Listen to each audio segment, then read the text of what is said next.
அஸ்ஸலாமு அலைக்கும். எல்லோரும் எப்படி இருக்கீங்க? நல்லா இருக்கிறீங்களா? இன்றைக்கி நம்ம சேனலில் புதுசாக ஒரு ரெசிபி தான் பார்க்க போகிறோம். இது பிள்ளைங்கள்லாம் ரொம்ப விரும்பி சாப்பிடுவாங்க. இப்போ அதை எப்படி செய்கிறதுன்னு இப்போ பார்க்கலாம். தேவையான பொருள்லாம் பார்த்துடலாம்.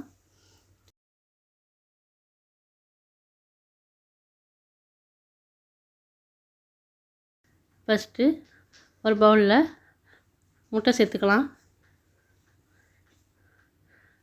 அதில் பால் சேர்த்துக்கலாம்.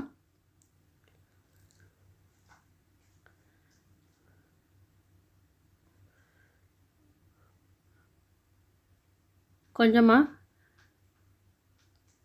பேக்கிங் பவுடர் சேர்த்துடலாம். பேக்கிங் பவுடர் இல்லை பேக்கிங் சோடா சேர்த்துக்கலாம்.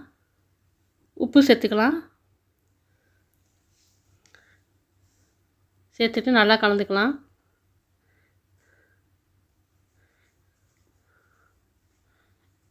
இப்போ இதில் மைதா மாவு சேர்த்து நல்லா கட்டி இல்லாமல் நல்லா கலந்துக்கலாம்.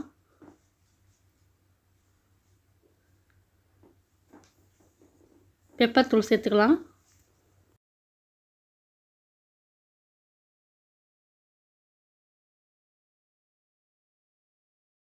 கொஞ்சமாக குடமிளகாய் சேர்த்துக்கலாம்.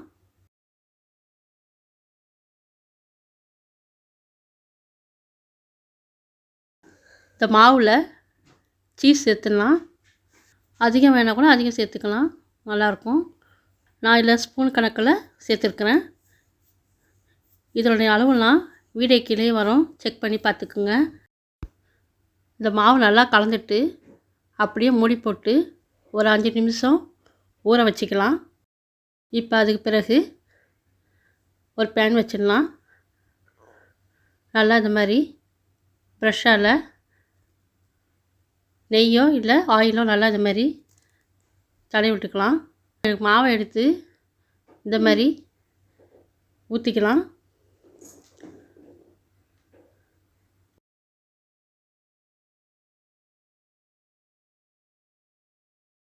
இப்போ இது மூடி போட்டு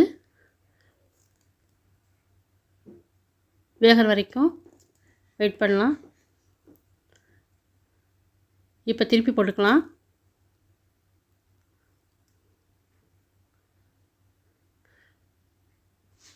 இப்போ 2 பக்கமும் வெந்துடுச்சு. இப்போ எடுத்துடலாம். பாருங்கள், சூப்பராக ரெடி ஆகிடுச்சு.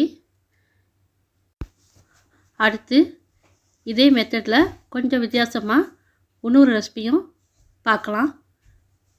இப்போ ஒரு பவுலில் முட்டை சேர்த்துக்கலாம். நல்லா முட்டையை நல்லா கலக்கி எடுத்து வச்சுக்கலாம். அதில் உப்பு சேர்த்துடலாம். பேக்கிங் பவுடர் சேர்த்துக்கலாம். பேக்கிங் பவுடர் இல்லைன்னா பேக்கிங் சோடா சேர்த்துக்கலாம்.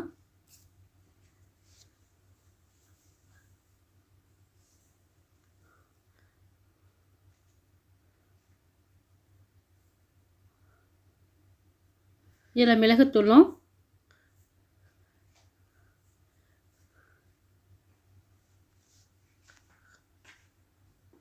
காஞ்ச மிளகா பொடி பண்ணி இதில் கொஞ்சம் சேர்க்குறேன்.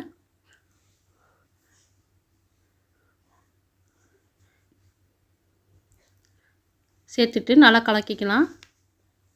காரம் வேணும்னா இன்னும் கூட அதிகம் கூட நீங்கள் சேர்த்துக்கலாம். இப்போ இதில் குடைமிளகாய், கேரட்டு, வெங்காயம், மல்லிக்கீரை எல்லாத்தையும் நல்லா பொடிசாக கட் பண்ணி இதில் சேர்த்துக்கலாம். இப்போ இதில் ஆட்டா மாவு சேர்க்குறேன், கோதுமை மாவு சேர்க்குறேன்.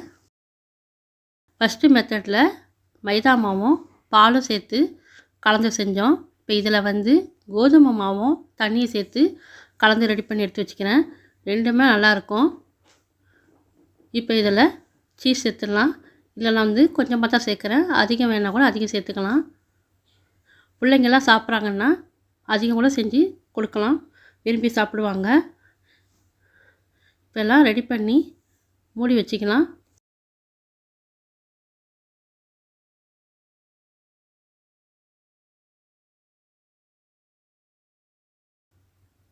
இப்போ 5 நிமிஷத்துக்கு பிறகு நம்ம இதை ஃபஸ்ட்டு செஞ்ச போலையே பேனில் ஆயிலோ இல்லை நெய்யோ இந்த மாதிரி தடவிட்டு ஃபஸ்ட்டு செஞ்ச போலையே இதையும் செஞ்சு எடுத்துக்கலாம். மெல்லிசா வேணால் கூட கொஞ்சம் மெல்லிசா ஊற்றிக்கலாம்.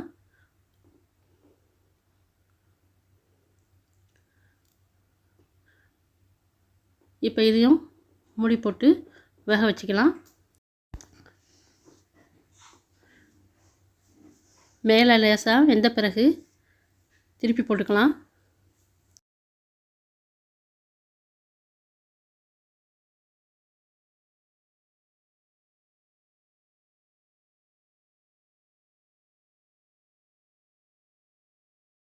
நம்ம மைதாவில் செஞ்சதும் கோதுமை மாவில் செஞ்சதும் ரெண்டுமே சூப்பர் ரெடி ஆகிடுச்சு. இது வெறுமனையும் சாப்பிட்டா கூட சூப்பராக இருக்கும். வெறுமனையாக கூட சாப்பிட்டா நல்லாயிருக்கும். இல்லைன்னா உங்களுக்கு கிரேவியோ குருமாவோ கூட வச்சு சாப்பிட்லாம். ரொம்ப நல்லாயிருக்கும். பிள்ளைங்களாம் இதை விரும்பி சாப்பிடுவாங்க. இதில் நம்ம சீஸ்லாம் சேர்த்து வச்சு ரொம்ப டேஸ்ட்டாகவும் நல்லாயிருக்கும். இது வந்து காலை டிஃபனுக்கும் நம்ம செஞ்சு கொடுக்கலாம். இல்லை நைட் டின்னர் கூட செஞ்சு கொடுக்கலாம். நல்லாயிருக்கும். இந்த மாதிரி நீங்களும் செஞ்சு பார்த்துட்டு எப்படி இருந்துச்சுன்ட்டு கமெண்ட்டில் சொல்லுங்கள். இந்த வீடியோ பிடிச்சிருந்தா லைக் பண்ணுங்கள், ஷேர் பண்ணுங்கள். மறக்காமல் என்னுடைய நிசா கிச்சன் சேனலுக்கு சப்ஸ்கிரைப் பண்ணிக்கோங்க. அடுத்த ஒரு வீடியோவில் பார்க்கலாம்.